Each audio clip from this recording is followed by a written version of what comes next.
The two of you are exceptional fathers. Would you consider? No. Well, you're not. No, you're not the average father. Well, you're not the father that Obama was talking about. The fathers who, in all too many cases, aren't carrying out the responsibilities of fatherhood. So what has happened? If you are not exceptional, then who are you? I know many men that are working very hard at their task of being both a partner, husband, a father, all these things that they do. They just do it because it's what they do. Yeah, it's their responsibility. And one of the things that the Father Collaborative is about is acknowledging and promoting the efforts of fathers that are doing their jobs, because those are the ones that tend to get overlooked. Yeah. I think there's more men and fathers out there making positive impact, playing a vital, important role in kids' lives than there are men that are absent. The ones that are absent naturally get the publicity. But I think there's a lot of fathers that need to be commended for the job that they're doing in their home. Yes, but when you look at those statistics, there are so many who are not assuming those responsibilities. How do you have the prisons, how do you have the president talking about those without fathers more likely to drop out of school, more likely to be in prison, more likely to commit crime? Well, I think that what President Obama has begun to recognize is that we can't let resources lay dormant any longer.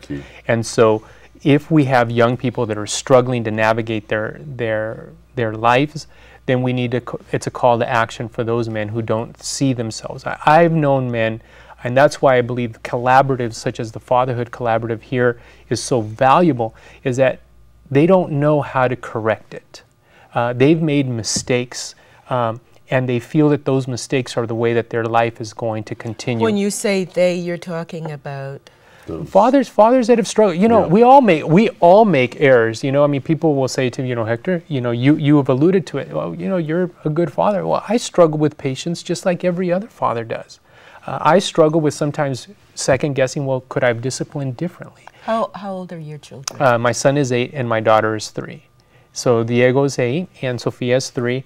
And so, I think being honest with fathers about those kinds of realities, they're like, so you don't have it down? No, I don't. It's a day-to-day job. On-the-job training, I call it. I'm open to change, and, positive men tend to influence that change much easier.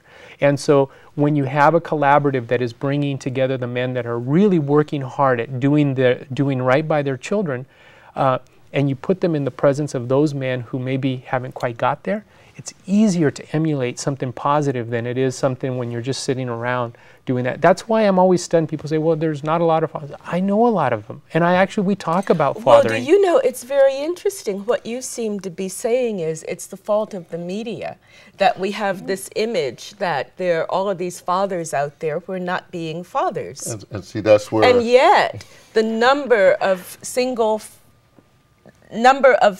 mothers raising children happens to be increasing. Right. And that, the way I look at Obama's presentation is that there's different segments. And the way the collaborative approaches is that make sure you acknowledge those fathers that are doing their job. At the same time, identify those fathers that are absent and not doing their job. And how can we develop programs to get them to buy into one, this is your responsibility. Yeah, you made a mistake. You might be in prison, but you know what? You're going to get out.